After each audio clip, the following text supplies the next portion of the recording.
Continuação do livro de Samuel 2, hoje é o capítulo 18.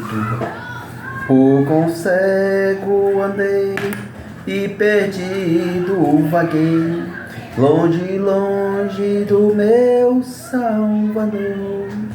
Mas do céu ele desceu, com seu sangue verteu, para salvar um tão pobre pecador.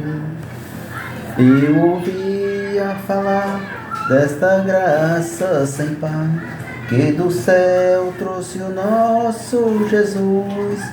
Mas eu surdo me fiz, converter-me não quis, o Senhor que por mim morreu na cruz. Qual tintoso então este meu coração, conhecendo o excelso e o amor. Não saiu bom não, mas foi, bora lá. Vamos para o livro de Samuel, a derrota e a morte de Absalão. Davi passou em revista os soldados que estavam com ele. Nomeou generais e capitães, liderando em seguida enviou 3 grupos sob o comando de Joabe, outro sob o comando de Abisai, irmão de Joabe, filho de Zeruiai, o outro sob o comando de Itaía, de Gate. O rei disse aos seus soldados: também vou com vocês. Os homens, porém, se opuseram: o Senhor não deve. Disse: se tivermos de recuar e fugir, ao mesmo metade de nós morrer, para ele não fará diferença.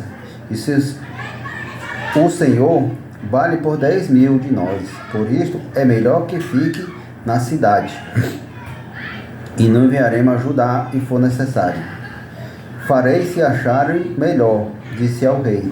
Assim ficou junto ao portão da cidade, quando os soldados saíram, marchando em grupo de 100.000. O rei deu o seguinte ordem a Joabe, Abisai e Ataí: por minha causa, trate jovem Absalão com bondade. Todas as suas tropas ouviram o rei dessa ordem e seus comandantes. Então saíram para o campo na batalha. Começou no bosque de Efraim. Os soldados israelitas foram derrotados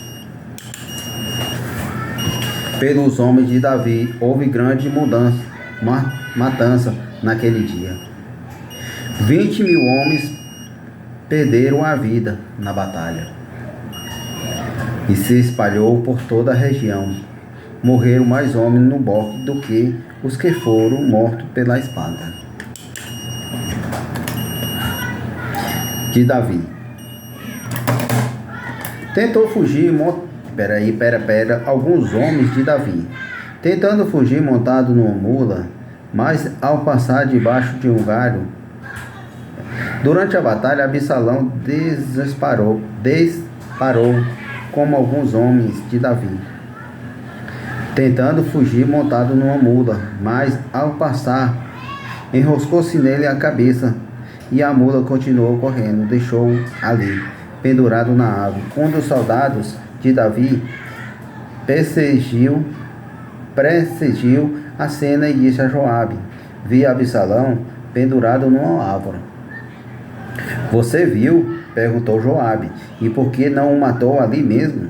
Eu daria recompensa com 10 peças de pratas em um cinturão de guerra. Mas o soldado respondeu a Joabe: eu não o matei, não mataria o filho do rei, nem por 10.000 peças de prata. Todos nós ouvimos o rei dizer: o Senhor Abisai e Itaí, e por minha causa. Pobre o jovem Absalão, se estiver traído ao rei e matado seu filho, certamente ele ficaria sabendo, e o Senhor seria o primeiro a ficar contra mim.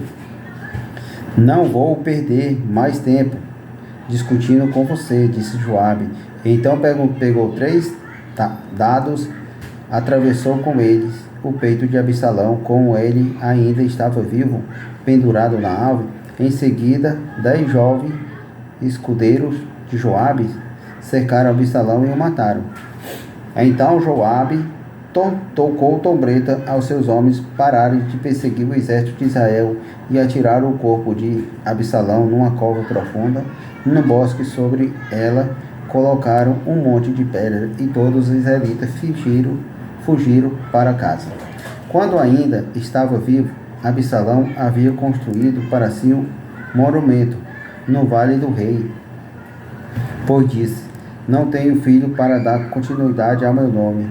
Chamou-se monumento Absalão, como conhecia até hoje. Davi lamenta a morte de Absalão. Então Ahimaia, filho de Jaque, disse: deixa-me ir correndo, dá ao rei a notícia de que o Senhor o livrou de seus inimigos. Não, disse Joabe, não será uma boa notícia para o rei. Sabe que o filho dele morreu. Você pode servir de mensageiro em outra ocasião, mas não hoje. Então Joabe disse a Atíope: vá e conte ao rei que você viu. O homem se curvou diante de Joabe e partiu correndo.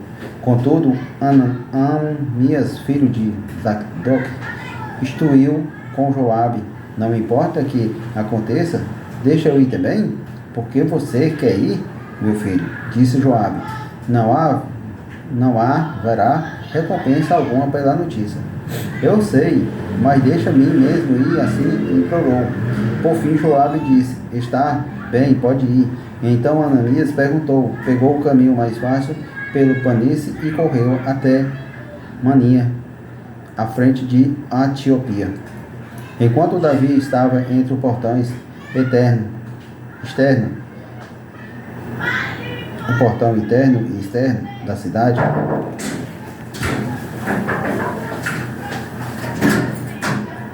posso pegar? Ô, nona! assim for uma opção, tu quiser beber daquele de vidro, se quiser, pode. Pode ser. Também quer? A Xuxa tá aqui? Não, pode. A sandália. Enquanto Davi estava entre os portões externo e externo da cidade, o guarda subiu até o terraço sobre a porta e juntou-se ao muro, e olhando dali viu um homem correndo na direção dele. Gritou para avisar Davi. O rei respondeu: o que está sozinho? Traz boa notícia. Quando o mensageiro se aproximou do guarda, viu outro homem correndo à direção e avisou: o outro homem se aproxima. E disse ao rei também: traz boas notícias. O primeiro homem, correndo com Ananias, filho de Ezequias, disse ao guarda: ele é um homem bom, traz notícias. Respondeu o rei. E então Almias gritou para o rei: tudo está bem. Convocou diante do rei o rosto no chão e disse: louvado seja o Senhor, seu Deus, que entregou os rebeldes que ousaram se levantar contra o meu rei. E quando Absalão perguntou ao rei: ele está bem? Almias respondeu: quando Joabe me enviou, havia grande confusão, mas não sei o que aconteceu. Espero, disse ao rei. Ananias: fico esperando ao lado. Então chegou Antipia e disse: tenho boas notícias para o meu senhor rei. Hoje o Senhor livrou todos o que se rebelava contra o rei. E quando o jovem Absalão perguntou ao rei: ele está bem? Antipia respondeu: que todos os inimigos do meu rei e todos os que se levantam para fazer o mal têm o mesmo destino que o jovem. O rei ficou muito abalado e foi para o quarto que ficava sobre o portão da cidade e começou a chorar.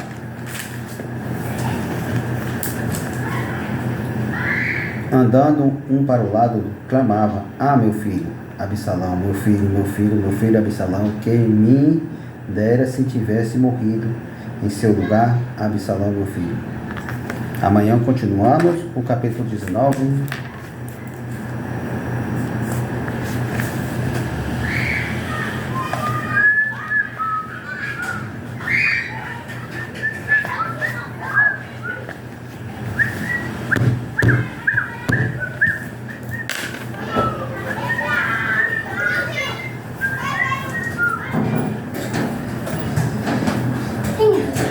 Aí. Aí tem como não, só tem o de vidro. Só tem aquele de vidro. Se quiser Tá vender, gravando seus vídeos por história? é sim. Vai ficar famoso.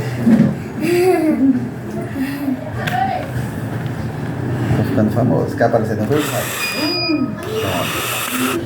Mila? Filme. Branca de Neve.